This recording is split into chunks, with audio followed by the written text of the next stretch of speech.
Hi hello welcome to health zone. మన రోజువారీ జీవితంలో చాలా మంది చిన్న చిన్న విషయాలకే ఆందోళన చెందుతూ ఉంటారు. అసలు ఈ ఆందోళన అనేది ఎందుకు కలుగుతుంది?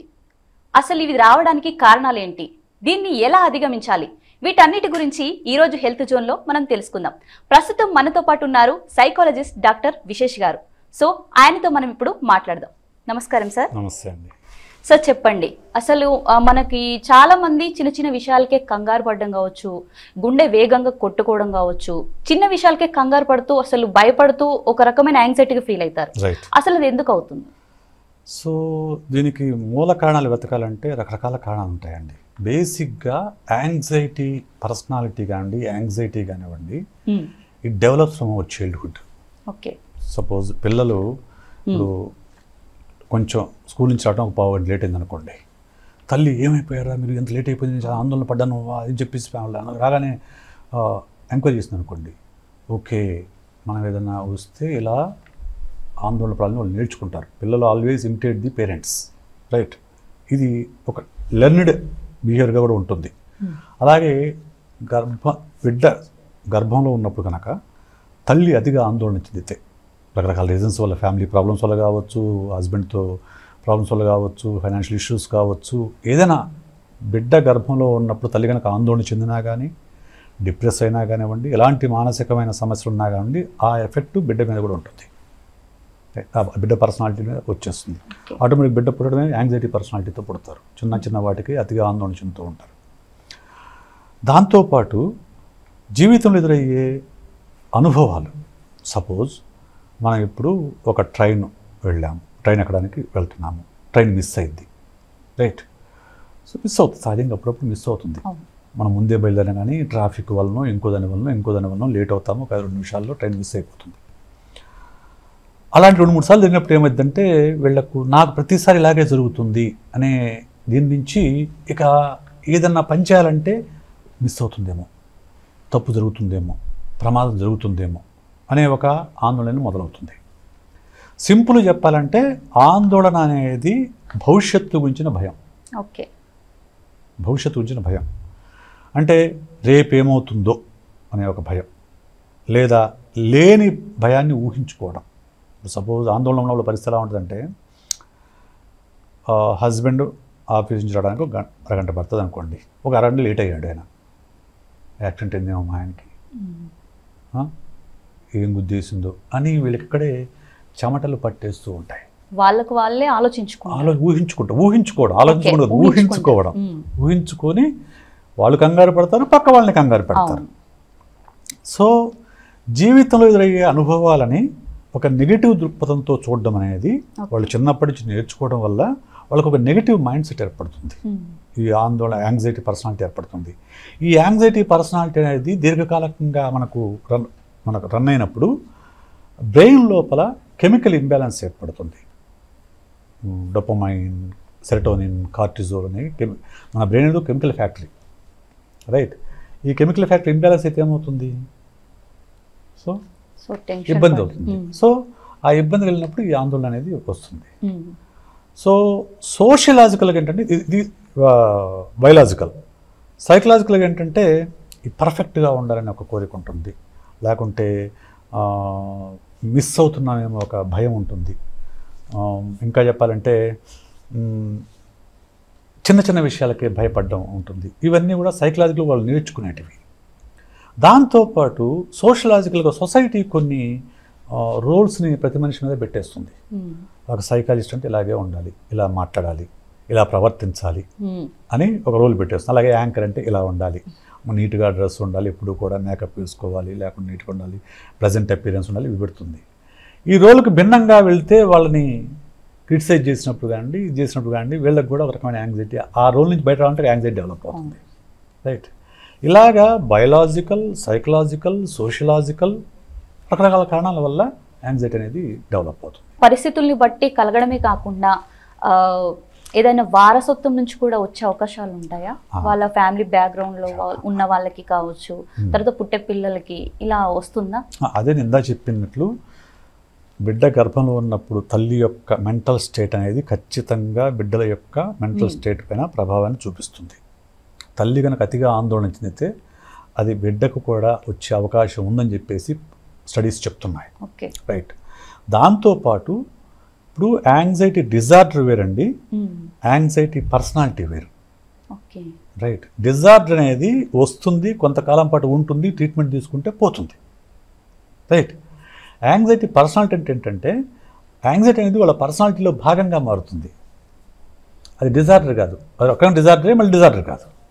దానివల్ల ఏమవుతుంది, అది వాళ్ళు చిన్న చిన్న విషయాలు కూడా ఊరికే అతిగా స్పందిస్తూ ఉంటారు, అతిగా ఆందోళన చెందుతూ ఉంటారు.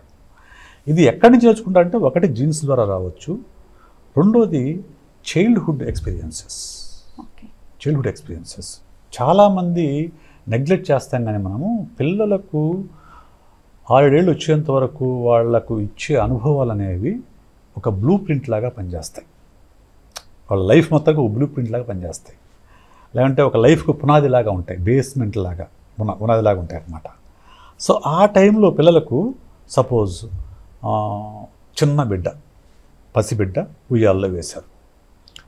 ఉయ్యాల్లో వేసినప్పుడు ఆ బిడ్డకి అసౌకర్యం ఏదో కలిగి ఏడ్చాడు అనుకుందాం, లేకుంటే ఏడ్చింది అనుకుందాం. వెంటనే తల్లి వచ్చి అతన్ని దగ్గర తీసుకొని, ఆ పాపను దగ్గర తీసుకొని హత్తుకొని ఓదార్చింది అనుకోండి, ఆ అమ్మాయికి ఏ ప్రాబ్లం ఉండదు. ఎందుకు, నాకు ఏదైనా సమస్య వస్తే మా మదర్ వస్తుంది, లేకుంటే మా ఫాదర్ వస్తాడు, లేకుంటే మా నాన్నమ్మ వస్తుంది, లేక మా అమ్మమ్మ వస్తుంది అనే ఒక భరోసా ఉంటుంది ఆ బిడ్డకి. రైట్. అలా కాకుండా ఆ అమ్మాయి బిడ్డ ఏడుస్తున్నా కానీ ఎవరు పట్టించుకోలేదనుకోండి, ఖచ్చితంగా ఆ అమ్మాయిలు యాంగ్జైటీ డెవలప్ అవుతుంది. ఓకే. సో తను ఇంకా నాకు ఎవరు ఉండరు, నేను దీన్ని ఇలాగే ఆలోచిస్తూ అని చెప్పి కంగారు పడితే ఏదో ఒకటి ఊహించేసుకుంటూ ఉంటుంది. సో అలాగే చిన్నపిల్లలకి సెపరేషన్ యాంగ్జైటీ ఉంటుంది, అంటే తల్లి నుంచి విడిపోతామేమో అనే భయం ఉంటుంది. సో తల్లి రాకపోతే ఇక్కడ నుంచి సెపరేషన్ యాంగ్జైటీ డెవలప్ అవుతుంది. అంటే ఎవరైనా మన నుంచి విడిపోతే మన దగ్గర రారేమో మళ్ళా అనే భయం డెవలప్ అవుతుంది. చిన్న ఇష్యూ నుంచి డెవలప్ అవుతుంది, అదే పెద్ద ఇష్యూ కాదు, చిన్న ఇష్యూ నుంచి డెవలప్ అవుతుంది.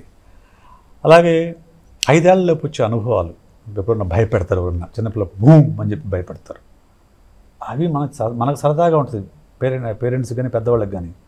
చిన్నపిల్లల మనసు పైన అది వేసే ముద్ర చాలా భయంకరంగా ఉంటుంది. సో అది ఎప్పటికీ వాళ్ళ లోపల ఎప్పటి వాళ్ళ లోపల ఉంటుంది. అంతెందుకండి, ఇప్పుడు మనము దెయ్యాల గురించి మాట్లాడుకుంటాం, అందరూ భయపడదు దెయ్యం అంటే. మీరు చూసారా? నేను చూడలేదు. చూసారా? నమ్ముతారా? చెప్పలేము అసలు. దాంట్లోంచి నేను అటు చెప్పలేను, ఇటు ఉంది అనలేము, లేదు. చాలా మంది నమ్ముతారు కదా, సో అది ఒక ఊహలాగా అనిపిస్తుంది. చాలా మంది నమ్ముతారు కదా, దెయ్యాలని నమ్ముతారు కదా. ఆ దెయ్యం అనే భావన, దెయ్యం అంటే భయమే కదా, ఆందోళన. ఆ భావన మొదటి పిల్లకి ఎక్కడి నుంచి వచ్చింది? మన ముందు వాళ్ళు చెప్తూ ఉండడం, నిద్రపోకపోతే బూచుడు పట్టిస్తా, దెయ్యం వస్తుంది, నేను తీసుకెళ్తుంది అని చెప్తా. సో మనం చెప్పడం వల్లనే వాళ్ళ లోపలది పాతుకుపోతుంది భయం అనేది. అంతే, అంతకుమించి భయాలేం ఉండవు పిల్లలకు. పిల్లలకి ఎత్తైన ప్రాంతాలంటే భయం ఉంటుంది, పెద్ద శబ్దాలంటే భయం ఉంటుంది, ఇది సహజ సిద్ధంగా వచ్చే భయాలు. మిగతా అంటే భయం లేదు పిల్లలకి. మిగతావన్నీ నేర్చుకునేటివే. మీరు పిల్లలకు భయం లేకుండా ఉంటే పాములతో కూడా ఆడుకుంటారు. అవును. సో అది వాళ్ళకి చెప్పకుండా తెలియదు కదా, తెలియదు. మనం ఎప్పుడైతే భయపడతామో దాన్ని వాళ్ళు ఓకే దీనికి భయపడాలనే విషయం నేర్చుకుంటారు. సో దాని నుంచి అది బ్లూ ప్రింట్గా ఉండి ఆ తర్వాత అది మళ్ళీ వాళ్ళకి ఆ భయం అనేది వస్తుంది. ఆందోళన కూడా ఒక రకం కాదండి. So generalized anxiety disorder, phobias, panic disorders, ఇలా రకరకాలు ఉంటాయి. సెపరేషన్ యాంగ్జైటీ, రకరకాల యాంగ్జైటీ కూడా రకరకాలు ఉన్నాయి. కాబట్టి ఎవరికి ఏ రకం ఉందని గుర్తించి దానికి తగ్గ చికిత్స అందించడం ద్వారా మాత్రమే మనం వాళ్ళ యొక్క సమస్యని మనం పరిష్కరించుకోగలం. కొందరు ఏదైనా జరుగుతుంది అని అంటే దాన్ని నార్మల్ గా తీసుకుంటారు, ఇంకొందరు అయితే అది చిన్న చిన్న విషయమే కావచ్చు, చాలా కంగారు అసలు మొత్తం భయపడుతూ ఉంటారు. అసలు అలా ఎందుకు భయం కలుగుతుంది, దానికి కారణాలు ఏంటి? చిన్న విషయాలకి చాలా ఆందోళన చెందుతూ ఉంటారు. చిన్న విషయాలకి కొద్దిగా ఆందోళన పడేదాన్ని జనరలైజ్డ్ యాంగ్జైటీ డిజార్డర్ అంటారండి. ఓకే అంటే ఏంటంటే మన గురించి ఏమైనా అనుకుంటారేమో, లేకుంటే ప్రమాదం జరుగుతుందేమో, లేకుంటే నష్టం జరుగుతుందేమో అని చిన్న విషయాలకు భయపడుతుంటారు. అది జనరల్ యాంగ్జైటీ డిజార్డర్. దాన్ని కౌన్సిలింగ్ ద్వారా, థెరపీ ద్వారా వాటిని ట్రీట్ చేయొచ్చు. ప్యానిక్ డిజార్డర్స్ ఉంటాయి. ప్యానిక్ డిజార్డర్ అదేంటంటే అతిగా భయపడ్డం. ఎలా అంటే ఎంత అతిగా భయపడతారంటే వాళ్ళు శ్వాస ఆగిపోతుంది కొంతమంది, హార్ట్ బీట్ హార్ట్ బీట్ పెరిగిపోతుంది, ఒళ్ళంతా చెమటలు పడతాయి, వణికిపోతారు, కొంతమంది అక్కడే కొలాప్స్ అయిపోతారు. చాలామంది అది హార్ట్ అటాక్ అనుకుంటారు. అవును, హార్ట్ అటాక్కి ఆందోళనకి కూడా హార్ట్ అటాక్కి ప్యానిక్ అటాక్ రెండు ఒక రకం ఉంటాయి symptoms. Okay, right. Heart attack ఏమో ఫిజియలాజికల్, ప్యానిక్ ఏమో సైకలాజికల్. రైట్. సో విపరీతంగా భయపడే ఆందోళన పడుతూ ఉంటారు. ఏదైనా కానీ అతిగా ఊహించుకోవడం నుంచో వస్తుంది. అలాగే ఫోబియాస్. ఇప్పుడు నాకు నిజంగానే వస్తుంది. మీకు బద్దింకలంటే భయం ఉందా? బద్దింకలంటే భయం అని కాదు కానీ సార్, ఒక రకమైన జుగుప్సలాగా అనిపిస్తుంది. బల్లి అంటే భయం ఉంది. బల్లి ఎంత ఉంటుందండి? చిన్నగా ఉంటుంది. మరి ఎందుకు భయపడుతుంది దాని గురించి? పెద్దవాళ్ళు చెప్పడం, అది మీద పడితే ఏదో జరిగిపోతుంది, సో అది ఇదేంటి దానికి సంబంధించిన ఏదైనా తాకినా కూడా ఏదో జరిగిపోతుంది అనేది మనకు ఫిక్స్ చేసేసారు. పెద్దవాళ్ళు చెప్పబట్టి నాకు భయం. అంతే భయం. పెద్దవాళ్ళు చెప్పబట్టి కూడా భయం కాదు యాక్చువల్గా. పెద్దవాళ్ళు ఒకసారి రెండుసార్లు చెప్పుంటారు. మనం దాన్ని ప్రతి బల్లిని చూసి ప్రతిసారి మన మైండ్లో సినిమా వేసుకుంటాం, రన్ చేస్తూ ఉంటాం అనమాట. అవునవును.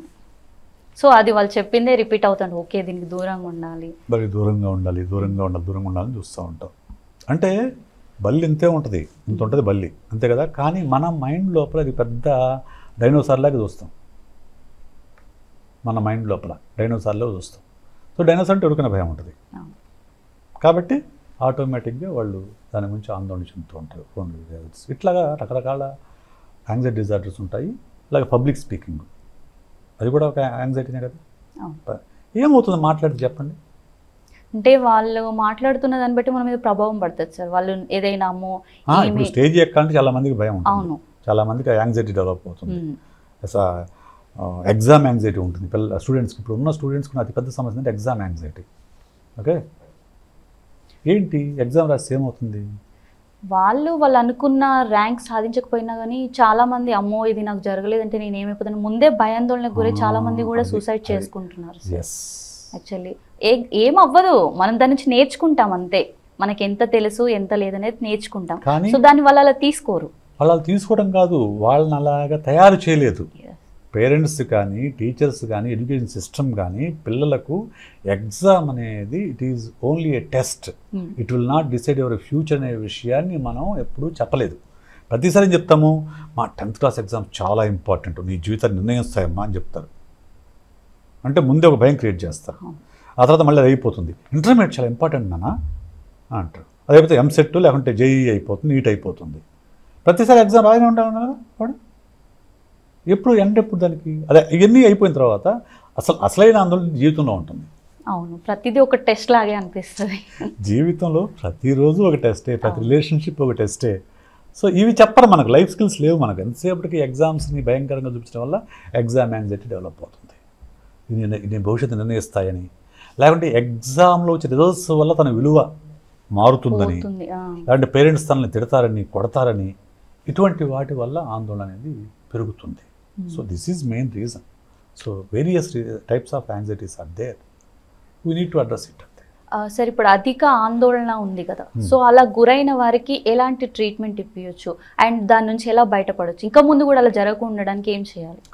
ఫస్ట్ పాయింట్, ఎవరైనా కానివ్వండి, నేను సోషల్ మీడియాలో రాసినా, మీడియాలో రాసినా, టీవీలో చూసి చెప్పినా ఒకటి చెప్తా ఏంటంటే, యాంగ్జైటీ ఉందని మీరు ఎప్పుడు అనుకోవాలంటే, మీకు 3 నెలలకు పైబడి ఒక లక్షణాలు కనిపిస్తే, చెమటలు పట్టడము, ఊరికే భయం కలగటము, చేతులు వణకటము, లేకుంటే గుండె వేగం పెరగడము, ఇలాంటి లక్షణాలు మీకు కనిపిస్తే, 3 నెలలకు మించి కనుక మీకు కనిపిస్తే, అలాగే ఈ పరిస్థితులు మీ పనికి ఇబ్బంది కలిగించడము, మీరు బయటకు వెళ్ళలేకపోవడము, ఇటువంటివి మీకు కనిపిస్తే 3 నెలల దాకా చూసి, అప్పుడు కూడా ఆ తర్వాత మీకు యాంగ్జైటీ లక్షణాలు ఉన్నాయని నిర్ధారించుకొని మీరు సెల్ఫ్ హెల్ప్ టెక్నిక్స్ అనేవి ప్రాక్టీస్ చేయండి ఫస్ట్.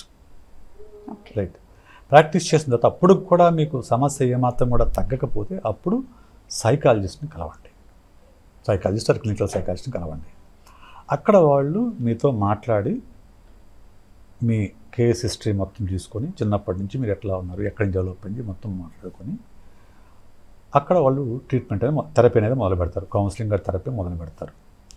యాంగ్జైటీలో కూడా mild, moderate, severe, extremely severe అని ఉంటాయి. రైట్. మైల్డ్, మోడరేట్ వరకు సైకాలజిస్ట్ డీల్ చేస్తారు. సివియర్ అయితే క్లినికల్ సైకాలజిస్ట్ కూడా సో డీల్ ఇవంటే చేస్తారు. Anxiety stages. స్టేజెస్ అంటే తక్కువ ఉందనుకోండి మైల్డ్ అనుకుంటాం. ఎక్స్ట్రీమ్ సివియర్ అంటే ఇంకా వాళ్ళకి ప్రతి క్షణం కూడా నరకంలాగా కనిపిస్తూ ఉంటుంది. ప్రతి చిన్న చిన్న విషయాలకు ఆందోళన పడుతూ ఉంటారు, చెమటలు పడుతూ ఉంటాయి, లేకుంటే ఊపిరి శ్వాస వేగం పెరుగుతుంది, గుండె వేగం కొట్టుకుంటుంది. ఇది ఎక్స్ట్రీమ్లీ సివియర్. అప్పుడు ప్యానిక్ అయి పడిపోతారు. ఇవి ఎక్స్ట్రీమ్లీ సివియర్. అలాంటప్పుడు ఏమవుతుందంటే మెడికేషన్ కూడా అవసరం అవుతుంది. మెడికేషన్ కూడా అవసరం. ఎందుకంటే ముందు లైఫ్లో వచ్చే హడిల్స్, లైఫ్లో వచ్చే ఎక్స్పీరియన్సెస్ని నెగిటివ్ పాయింట్ ఆఫ్ వ్యూ చూడడం వల్ల మీకు యాంగ్జైటీ డెవలప్ అవుతుంది. దీన్ని కంటిన్యూస్ చూడడం వల్ల ఏంటంటే బ్రెయిన్లో కెమికల్ ఇంబ్యాలెన్స్ ఏర్పడుతుంది. రైట్. ఎప్పుడైతే కెమికల్ ఇంబ్యాలెన్స్ ఏర్పడినప్పుడు అది మీకు థెరపీ ద్వారా మాత్రమే నయం కాదు. దానికి ముందు ఆ బ్యాలెన్స్ చేయడం కోసం మెడికేషన్ అవసరం అవుతుంది. సో సైకాట్రిస్ట్ని కలిసి సైకాట్రిస్ట్ మెడికేషన్ ఇస్తారు. మెడికేషన్ తీసుకుంటూ థెరపీ తీసుకుంటే అప్పుడు మీరు ఒక 3 నెలల్లో, 2-3 నెలల్లో, 4 నెలల్లో మీరు మీ యాంగ్జైటీ నుంచి బయటపడవచ్చు. సో అలా లేదు, నేను సైకాలజిస్ట్ని కలిసినా సైకాట్రిస్ట్ని కలిసినా కానీ నాకు పిచ్చి అనుకుంటారేమనే భయంతో చాలామంది రారు. మెయిన్ సమస్య ఎక్కడ వస్తుందంటే ఏదో జరిగింది, నన్ను ఇలా ట్రీట్ చేస్తారేమో అనే భయంతో కూడా ఆగిపోతూ ఉంటారు. సైకాట్రిస్ట్ని సైకాట్రిస్ట్ని పక్కన పెట్టి సైకాలజిస్ట్ని కలుస్తామంటేనే నాకంటే పిచ్చా, ఏదో జరిగితేనే నన్ను కలవమంటున్నారు. సైకాలజిస్ట్ని కలవటం పిచ్చేమీ కాదు. ఓకే, మామూలుగా ఉన్న వ్యక్తులు కూడా కొద్దిపాటి ఆందోళన ఉన్నప్పుడు కూడా అది మీరు కంట్రోల్ చేసుకోలేకపోతే, మీకు మీరుగా కంట్రోల్ చేసుకోలేనప్పుడు ఖచ్చితంగా సైకాలజిస్ట్ని కలవచ్చు. ఇప్పుడు సింపుల్ లాజిక్ చెప్తాను. మీకు హెడేక్ వస్తుంది, ముందు ఏం చేస్తారు? కాసేపు రిలాక్స్ అవుతాం, నిద్రలో. చాలా మంది టీ అలవాటు, తగ్గలేదు, టీ తాగుతారు, లేదా జండు బాం రాస్తారు. ఓకే, లేదా నెక్స్ట్ ట్యాబ్లెట్ వేసుకుంటారు. అప్పటికి తగ్గలేదు, పక్కనే ఉన్న ఒక ఆర్ఎంపీనో లేకుంటే చిన్న డాక్టర్ దగ్గరికి వెళ్తారు. రైటా? అప్పటికి తగ్గలేదు, అప్పుడు హాస్పిటల్కి వెళ్తారు. రైట్. అప్పుడు వాళ్ళు డాక్టర్ ముందు అప్పుడు కూడా జనరల్ ఫిజిషియన్ చూస్తారు. అప్పుడు కూడా తగ్గకపోతే అప్పుడు టెస్టులు చేసి బ్రెయిన్లో ఏమన్నా ప్రాబ్లం ఉందనేది ఏదో చూసుకుంటారు, స్ట్రెస్సా ఏదైనా చూసుకుంటారు కదా. ఇది మామూలుగా మనకు ఫిజికల్ హెల్త్కి సంబంధించిన మనం తీసుకునే చర్య. సేమ్ టు సేమ్ యాంగ్జైటీ అయినా సైకలాజికల్ హెల్త్ అయినా అంతే. ఇప్పుడు తగ్గలేదు, ఫస్ట్ ఒక ప్రాబ్లం వచ్చింది మీకు, ముందు నిద్ర పడటం లేదు, ముందు మీరు ప్రయత్నం చేయాలి. సెల్ ఫోన్ పక్కన పెట్టి డార్క్ రూమ్లో పడుకొని 1 గంట ముందు నుంచి సెల్ ఫోన్ పక్కన పడేసి తీసుకొని రోజు ఒకే టైం పడుకుంటూ కొన్ని రోజులు ప్రాక్టీస్ చేసి నిద్ర పట్టడం అని చూడాలి. లేదు, పట్టలేదు, రిలాక్సేషన్ ఎక్సర్సైజ్ ప్రాక్టీస్ చేయాలి. అప్పటికి పట్టలేదు, సైకాలజిస్ట్ని కలవాలి. ట్రీట్మెంట్ దొరుకుతుంది, అప్పుడు మీకు కావాల్సిన ట్రీట్మెంట్ దొరుకుతుంది. కానీ సైకాలజిస్ట్ అన్నా సైకాలజిస్ట్ అన్నా పిచ్చి డాక్టర్ అనే ఒక ముద్ర సొసైటీలో బలంగా ఉంది. చాలామంది దాన్ని ఇప్పటికీ నమ్ముతారు. పిచ్చి అనుకునే స్కిజోఫ్రెనియా అనే ఒక జబ్బు చాలా అరుదుగా వచ్చే ప్రాబ్లం అది.